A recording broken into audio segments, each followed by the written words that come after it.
L'inflation se définit comme la hausse générale et durable des prix et des services. En France, c'est l'INSEE qui mesure l'inflation selon un panier représentatif moyen. Et selon elle, en 2022, en France, l'inflation annuelle moyenne a atteint un niveau jamais atteint depuis les années 80, 5,2%. Pour tout à chacun, cela se traduit par le fait que vous perdez du pouvoir d'achat. Les médias en parlent d'ailleurs en boucle dans leurs journaux. Pour faire simple, si vous achetiez votre baguette de pain 1 € le 1er janvier 2022, vous la paierez 1,05 € le 31 décembre 2022 avec 5,2% d'inflation. Alors évidemment, sur une baguette de pain, c'est minime, mais si vous achetez une baguette par jour, vous aurez perdu en pouvoir d'achat l'équivalent de 19 baguettes de pain sur un an. C'est comme si à partir du 13 décembre, vous ne pouviez plus acheter de pain. Pour les investisseurs, c'est encore pire car votre épargne perd constamment de la valeur. Par exemple, si vous laissez 10 000 € dormir sur un compte courant pendant 10 ans avec une inflation de 2%, vous perdrez presque 2 000 € de capital.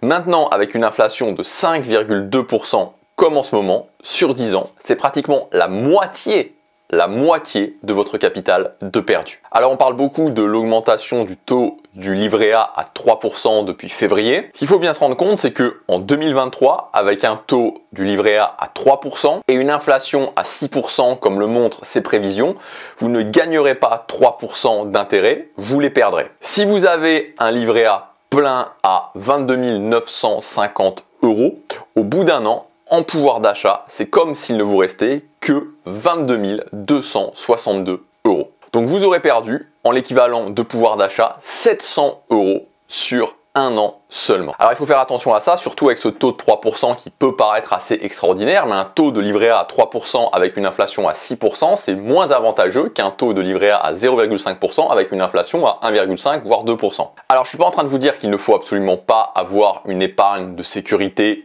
liquide en cas de coup dur, mais il faut bien être conscient qu'au-delà de cette épargne de sécurité, garder du cash qui dort sur un compte, sous un matelas ou même sur un livret à taux fixe, ça revient exactement au même qu'en jeter une bonne partie à la poubelle tous les ans. Alors le problème, c'est que dans ces périodes de fortes fluctuations, notamment sur le marché des actions, beaucoup de personnes ont peur d'investir et de perdre de l'argent. Et c'est totalement contre-intuitif parce qu'au final, ces personnes vont préférer une perte qui est certaine, à la possibilité de préserver, voire même de développer leur capital, même en période d'inflation. Dans cette vidéo, on va voir 7 stratégies que vous pouvez adopter en période d'inflation en fonction de vos objectifs. Alors je voudrais faire un point pour commencer par rapport aux 7 stratégies que je vais vous donner, qui ont 2 objectifs distincts, et ça je trouve qu'on n'en parle pas forcément assez quand on parle justement de se protéger de l'inflation, parce que vous avez globalement 2 moyens principaux pour agir contre l'inflation, se protéger de l'inflation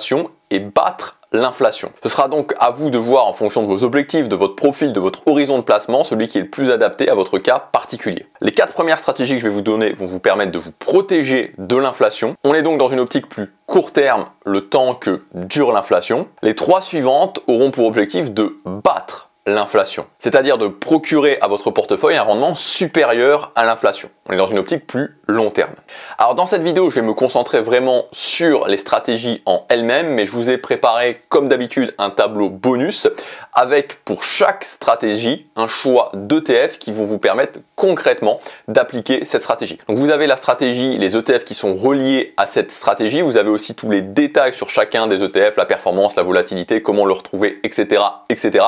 Donc c'est un tableau complet que je vous ai préparé, vous pouvez le télécharger dans le premier lien dans la description, je vous invite à le télécharger maintenant parce que ça sera beaucoup plus simple pour vous de suivre la vidéo, de suivre les stratégies et vous pourrez directement repérer quel ETF, déjà quelle stratégie, ça sera écrit, donc ce sera plus simple, quelle stratégie peut le mieux vous correspondre et ensuite en fonction de vos objectifs, de votre profil et ensuite directement visualiser les ETF qui peuvent vous intéresser. Stratégie numéro 1, investir sur les matières premières. Donc il existe plusieurs types de matières premières, principalement on retrouve les matières premières agricoles comme le blé, les matières premières énergétiques comme le pétrole, les minerais comme l'or. La plupart du temps, l'inflation et la hausse des matières premières vont de pair parce que les matières premières sont des actifs réels qui ont la particularité d'avoir une valeur économique bien prédéterminés qui dépendent de leur usage. Contrairement aux actions par exemple. Les actions qui sont des actifs financiers dont la valeur repose sur un calcul, celui de leur rendement futur. Du coup, quand l'inflation augmente, le prix des matières premières augmente aussi, tout simplement parce que leur valeur d'usage reste la même. Dans l'autre sens, quand ce sont cette fois-ci les matières premières qui augmentent, elles font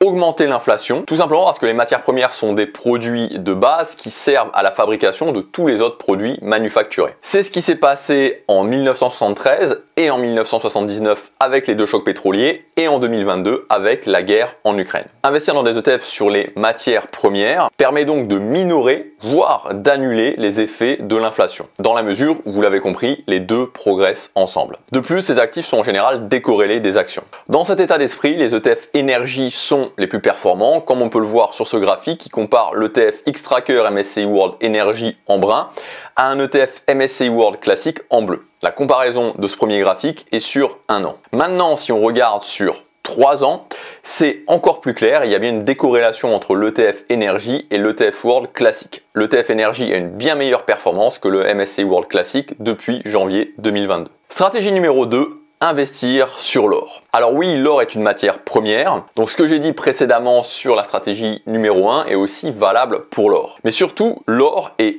historiquement une valeur refuge. Et c'est d'autant plus vrai quand les marchés sont agités ou en crise. Comme on peut le voir sur le graphique, il a progressé au moment des chocs pétroliers, donc 1973-1979, après la crise de 2008 et en 2020 lors de la crise du Covid. Enfin, comme on peut le voir sur ce graphique que je vous affiche maintenant, l'or est totalement décorrélé des actions. Le TC iShares Physical Gold évolue en sens inverse de l'ETF MSCI World. C'est donc un actif qui peut vous protéger non seulement de l'inflation sur le court terme, tout en vous apportant un rendement assez honnête sur le long terme. Sur 20 ans, la performance de l'once d'or a été de 411,90%, soit 8,5% annualisé. Stratégie numéro 3. Investir sur les obligations à taux variable. Les obligations à taux variable sont intéressantes en période d'inflation car leur rémunération évolue en fonction de l'évolution des taux d'intérêt. Le principe il est simple, quand l'inflation augmente rapidement et de manière importante comme à partir de 2021, les banques centrales vont augmenter les taux d'intérêt pour agir sur l'inflation, c'est-à-dire essayer de la faire baisser ou à minima de la contenir. Dans le cas des obligations à taux variable, comme leur nom l'indique, leur taux évolue en fonction du marché, c'est-à-dire qu'elles s'ajustent au marché. Si les taux d'intérêt augmentent, les obligations à taux variable paieront des rendements plus importants. Contrairement aux obligations à taux fixe, dont les rendements sont fixes justement. Du coup, les obligations à taux variable performent mieux quand les taux augmentent, comme on peut le voir sur ce graphique. Vous avez l'ETF iShares Floating Rate Bond. Stratégie numéro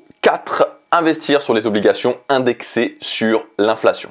Alors il s'agit d'une variante de la stratégie numéro 3, parce que c'est aussi des obligations à taux variable, mais qui sont spécifiquement ajustées sur l'inflation. Donc les obligations indexées sur l'inflation constituent une meilleure protection contre l'inflation si ce sont des obligations court terme, car elles sont moins sensibles aux variations des taux d'intérêt et donc moins volatiles. Il faut jamais oublier, et ça c'est inflation ou pas, que ce qu'on recherche sur les obligations, ce n'est pas la performance, c'est la stabilisation du portefeuille. Et donc c'est le cas de cet ETF, le Lyxor 210 Inflation Expectation en brun, et si on le compare à l'ETF obligataire précédent sur un an, on voit qu'il est moins volatile avec même un meilleur rendement. En revanche, il est moins performant sur le long terme, notamment quand l'inflation est basse, ce qui est logique, c'est avant tout un ETF pour se protéger de l'inflation. Je vous rappelle encore une fois, je passe vite sur les ETF, mais vous pouvez tous les retrouver avec toutes les performances, volatilité et les codes et à quelle stratégie aussi ils sont reliés à chaque fois avec le tableau dans le premier lien dans la description. Stratégie numéro 5. Investir sur les actions. Alors oui, c'est pas forcément à ce à quoi on pense en premier quand on voit la baisse spectaculaire du cours des actions depuis un an, depuis le début de l'inflation, donc pratiquement. Mais en fait, pour beaucoup d'investisseurs, les actions sont le meilleur rempart contre l'inflation. Tout simplement parce que sur le long terme, la performance des actions est supérieure à l'inflation et ça, c'est sans appel. La performance du SP500 depuis 95 ans est de 12,52% annualisée. Sur la même période, soit 95 ans, l'inflation également annualisée a été de 6,66%, la moitié. Donc pour battre l'inflation, rien de mieux d'investir sur un ETF qui suit un indice large comme le SP500. D'ailleurs, si on compare l'ETF Lyxor SP500 en bleu aux autres ETF dont j'ai parlé précédemment dans la vidéo, on voit bien que sur un an, c'est celui qui réalise la moins bonne performance. En revanche, sur une période plus longue, ici sur le graphique que je vous affiche maintenant, c'est sur 4 ans, avant le Covid, la guerre et l'inflation, c'est bien le Lyxor SP500 qui est le plus performant. Stratégie numéro 6, investir sur les ETF multifacteurs. Donc par exemple, Invesco SP500 QVM. Cet ETF se compose entre autres des actions qui ont le mieux performé dernièrement, c'est le fameux effet momentum. Si on reprend la répartition sectorielle de cet ETF sur 5 ans, on a 25% investi dans la santé, l'effet Covid, 25% dans les technologies, c'est clairement un secteur qui surperformait avant l'inflation, et seulement 12% dans l'énergie. Maintenant, si on regarde la répartition sur un an cette fois, on a 3% seulement sur les technologies, c'est logique, le secteur a pris cher avec l'inflation, 11% seulement pour la santé qui n'est plus autant d'actualité. En revanche, 23% sur l'énergie, on en a parlé tout à l'heure, avec l'inflation, les cours de l'énergie augmentent, et 45% pour la finance, et c'est vrai qu'avec les hausses des taux d'intérêt, les banques se portent bien. Bref, c'est un ETF qui permet de s'adapter aux tendances du marché, et permet de maintenir la performance de votre portefeuille, même en période d'inflation. Et d'ailleurs, sur un an, comme sur ce graphique, l'Invesco SP500 QVM en jaune fait moins bien que le Xtrackers MSCI World Energy en rouge, mais mieux que le Lyxor SP500 en bleu. Mais sur le plus long terme, ici sur 6 ans, il fait mieux que l'ETF matières premières et mieux que l'inflation. Stratégie numéro 7, investir sur une thématique de conviction. En période d'inflation, les thématiques de conviction ont tendance à mieux tirer leur épingle du jeu car elles sont plus résilientes. Car justement, on investit sur elles par conviction. Ici, j'ai choisi un ETF énergie renouvelable, c'est dans l'air du temps. Je pense que vous en conviendrez, et pour un bon moment. C'est le iShare Global Clean Energy. Donc, il est en gris sur le graphique. On voit que sur un an, depuis le début de l'inflation et la chute des actions, il maintient une bonne performance, un peu comme l'ETF matières premières. Maintenant, sur ce graphique, sur 3 ans, on voit bien qu'il surperforme les autres ETF, même le SP500. Et enfin, sur le dernier graphique, sur 6 ans cette fois-ci, c'est encore plus visible et il s'inscrit clairement dans la tendance changement climatique qui est appelée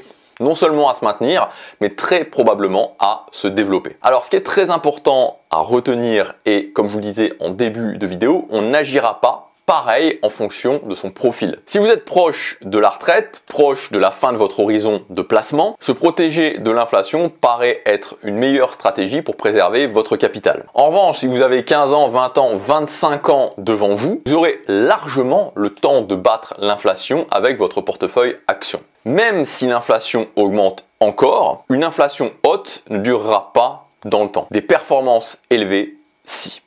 Voilà pour cette vidéo, j'espère qu'elle vous aura plu. Je vous rappelle encore une fois que vous pouvez retrouver tous les ETF pour appliquer chacune de ces stratégies avec tous les détails de chacun de ces ETF et à quelle stratégie ils sont reliés. Ce tableau, vous pouvez y accéder entièrement gratuitement. Vous cliquez sur le lien, vous m'indiquez l'adresse email à laquelle vous voulez recevoir. Il arrive directement sur votre adresse email. Je vous mettrai aussi quelques vidéos complémentaires pour aller plus loin dans la description. Je vous laisse regarder ça, je vous laisse télécharger le tableau. Je vous dis à très bientôt pour une prochaine vidéo. Salut!